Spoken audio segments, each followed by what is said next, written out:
Hey, welcome back to our show. This is our kind of show that we are here at the Ohio State University South Centers, in which we're bringing in a variety of different guests on our TV radio studio, in which we want to inform the public. As a matter of fact, our goal is very simple: to inform our listening and viewing audience of the diverse educational programs and, more importantly, the individuals who also work here at the university. Our programs involve our business network team, the agricultural research and educational programs, our aquaculture, our soil and water conservation, our food marketing, and many other programs that benefit our area, our state of Ohio, and on a global basis. We also have been interviewing different individuals from the Ohio State University up in Columbus. Our art and cultural shows, we're bringing in individuals that are going to be talking about the countries that they come from. We also have businesses that are coming onto our program that are going to be talking about the kinds of areas that they are involved in and how they help.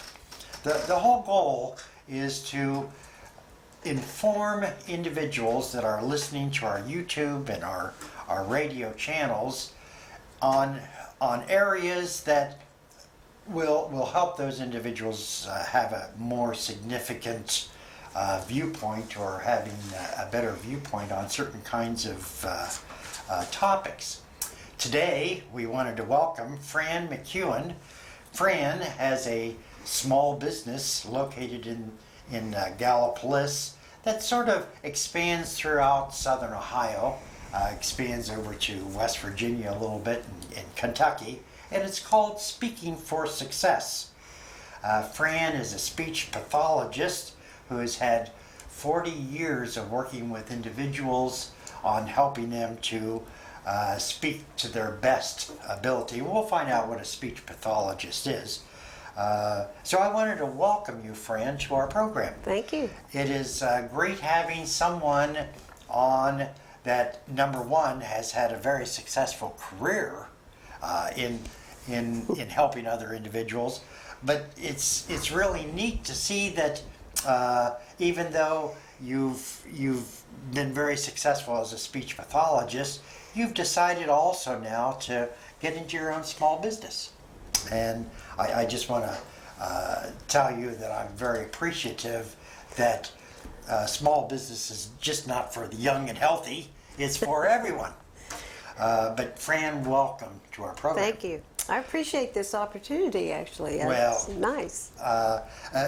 Tell us about yourself, Fran.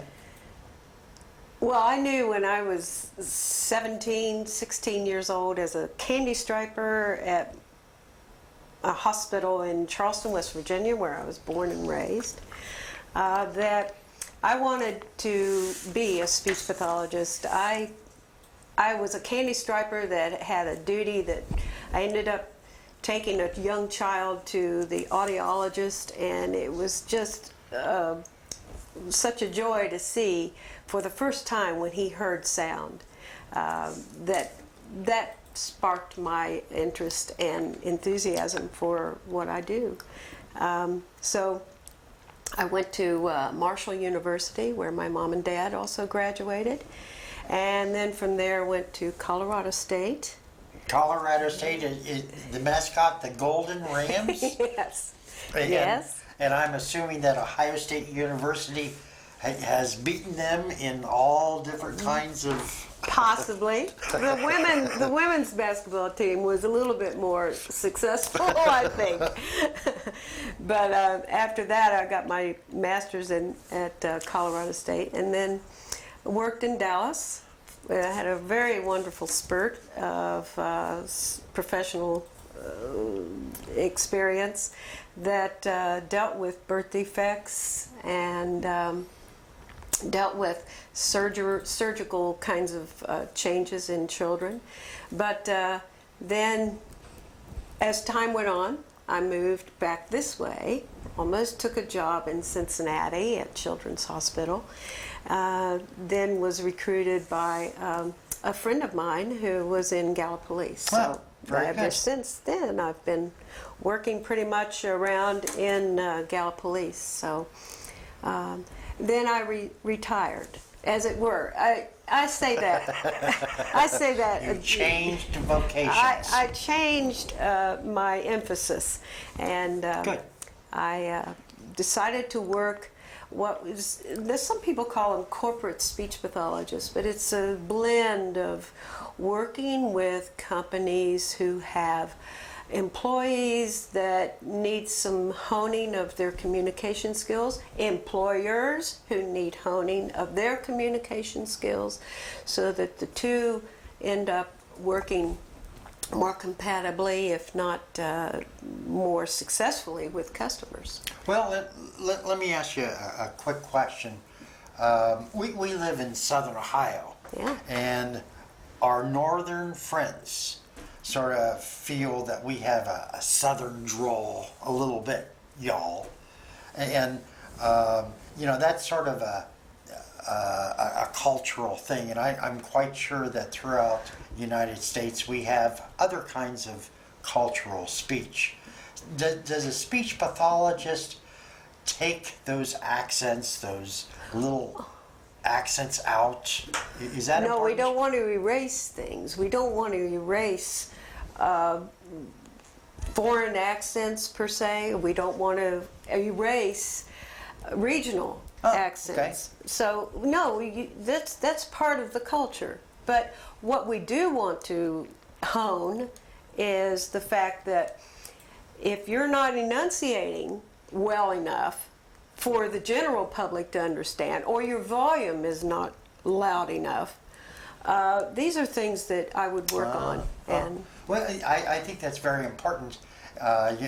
Being involved with some of the students at the University of Rio Grande, I noticed that some students don't project out. mm-hmm. I can barely hear them. As we get older and wiser, Right. our eyes and our ears get a little bit dimmer, if you want to say that. But is that also a cultural thing, or is it the fact that No. people are shy, or what? It could be a number of things, and I don't really go into the reasons about that, but I would work on the fact that these are things they can change if they're motivated. Oh, okay. And these things are benefits for them if they want to, if they see changes in how they communicate, then I think their enthusiasm for their job will increase. Their income could very well increase. And the interaction with your employer would be much more beneficial. But certainly it's the customer who's going to return or continue to use that product or that service, as long as you are clear and easy to understand with that customer. I would imagine that would be, let's talk a little bit about the customers, the customers that contact a business or that follow up on a business kind of service that they want. Those customers get an impression from. What's the first base? What's the first time that they get that Yeah. impression? It's on the phone a lot of times. And if that employee is speaking rapidly or not speaking distinctly enough, then right away it sets up a confused or kind of an unusual situation where Yeah. do I have this? Do I have the right company? Did you say this is where I'm calling? So those kinds of phone skills are so important. And or when someone walks in the door, and just like I did here, I had a very nice reception and clear, good eye contact. Good. Good. That kind of thing. Oh, So- very good. And so that gives you a feeling that you're being treated professionally. Yes, and that I'm being heard, and that you know, that, right. You bring up an interesting point. I grew up with the fact that there was boy, this will date me, a PBX operator. A PBX operator was someone that handled all the incoming calls and then pushed those calls to the appropriate people. And PBX operators were also given lots of other things to do, as if they had to answer the phones and type this letter and do different setting up of schedules, etc. So it was a very harried job. Okay. And as technology has grown, more and more companies have started to use different kinds of electronics in welcoming. And, I sort of find that a little bit disheartening, not being able to talk with a real person. Ah. And have you found that that's a plus to have a recording, hello, welcome to Oh, yes. Tom Smith's... Press 2 if you want to talk yes. to blah, blah. How do you feel about the is it good? Is it bad? Because there they are greeting you, and they are. But what's your feelings on Well, I'm not keen on it. it? Okay. That's just the bottom line. I'm not keen on that use of trying to be. I'm not sure if that is a strategy for companies to keep their other employees busy with something else. But that to me is the most important introduction to their company. And to that robotic voice, it just offsets a lot of people, I think. And so I would change that if I were consulting. I understand.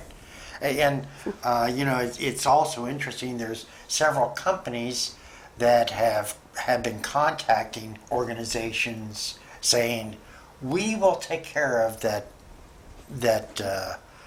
answering the phones, etc. And I think that is a neat business idea.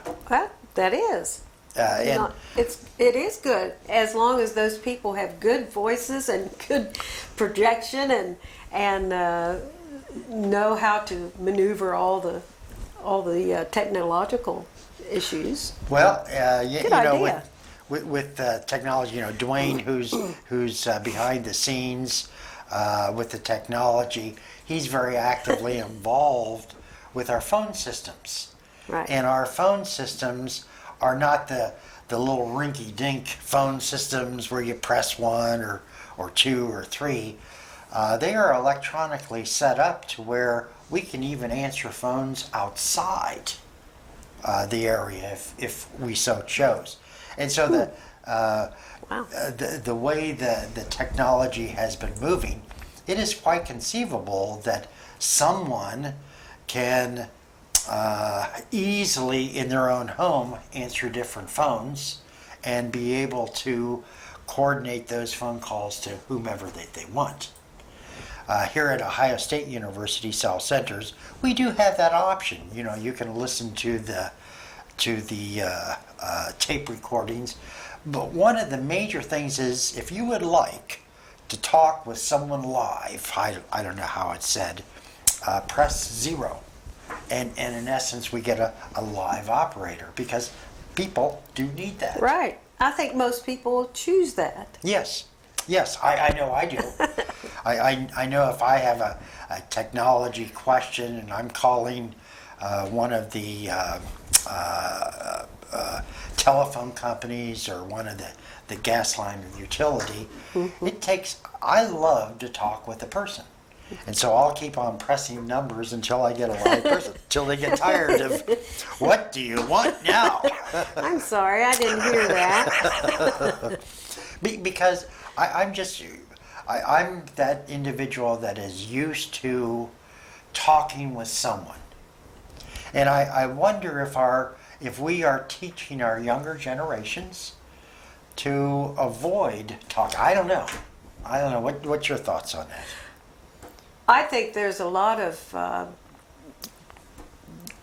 opposition, or not opposition, but I think there's a certain amount of younger people wanting to be right here Yes. with their phones Yes. and walking down the street Yes. with their phones, and Yes. the interaction is much, much less. Yes. And And I agree with you on that. There seems to be a preponderance of doing things on your own. it's With the- rather the interesting. phone. I had the director of the Gallia County Chamber of Commerce. She chaperones one of her children's, and she saw a boy on one side of the room text a girl on the other side saying, "Do you want to go to dance? Do you want to dance? Oh, If you do, meet me in the middle." And I thought, wow, times have changed. times have changed. To, but we are teaching our kids to not have that speech. Well, I'm not sure about that, but I think we're teaching fewer interactive skills with different people, knowing how to interact No, with that's true. different people That's true. and different age groups and whatnot. So I think that the interactive skills have sort of become a little bit less than appealing sometimes. I think if the parent were wanting to increase interaction with other people, then parents would in turn time off the phone, no phone in this area, no phone over here, and whatever. So I think there has to be some restrictions. And the point that I guess I'm getting at is the services that you offer in your business are more than just the ability to say good morning. It's that interaction and that communications. And you know, when you say good morning, are your eyes looking at the person? Are you smiling? Is your body language really saying good morning? I mean, there are all kinds of things that our words are saying one thing, but Yeah. our body's saying another. That is true. And so we work on that as well. We try to help people to make good eye contact, to use their voice in a way that sounds that they are interested. We have 2 ears and 1 mouth. And one of the prime things that we try to also encourage and train is that people are listening actively to what the customer or the employer or the other employee is saying to you, so that you're not, well, the interruption part and sort of pulling certain things out of what is said, but that wasn't the whole thing. That's true. And relying on that. That's so. true. And so your business is not just about speech and inflection. It sort of encompasses a number of things that allows the customers sort of excite their be excited about and being appreciative of calling into that business. Right. And so I'm assuming that when you sit down with a business group, there's a lot of willingness on your part to listen, not correct, but suggest. I have ways. to find out exactly what are the issues. Yeah, that's And true. I would encourage every employer to call his or her own business Ah, to see good how point. those calls are answered That's and a how good they're point. helpful and so That's- forth. So I like it's that. interesting. It's sort of like undercover boss, you know. Well, we all get very, very busy, and we assume everyone is just like us, and they Yeah. do the things just Right, like us. exactly. And There's- so I very much appreciate, I appreciate, number one, the fact that you come on our program, but number two, you're out there working with businesses on how they can promote their business, how they can get their customers to be excited about their business, how we can be more effective communicators. And hopefully that there will be a better interaction among employees, employees, etc. So that there's, because communication is so important even on the Yeah. written level and That's true. so forth. So That's true. Fran, we got to have you come back and we Oh, can great. talk more. Love I to. want to. this hasn't been as hard as I thought it would be. It goes very, very quickly. Yes, it does. And when you have very good guests like yourself, Fran, the time goes by Oh, well, that's so nice. quickly. Thank you that so much. You it's just amazing. Appreciate that. I just want to remind the viewing and listening audience that September the 15th, here at the Ohio State University South Centers, we're having our 25th anniversary of the South Centers. And we're going to be showing off some of the programs. Individuals are invited to come and see the different work that each one is being involved with. On behalf of Kimberly Rausch, who's our main moderator, and the individuals here at the university, and on behalf of Dwayne Rigsby, who is our technology specialist, who makes us look pretty. I want to thank everyone that is involved in our collaborative effort. I encourage everyone to look at our Ohio State University RIO broadcast that we do on Wednesdays, because we have other kinds of guests that come in and discuss different programs. So I want to thank everyone for viewing and listening. I'm Patrick. I'm Fran McEwen. Thank you, and we'll see you next Thursday.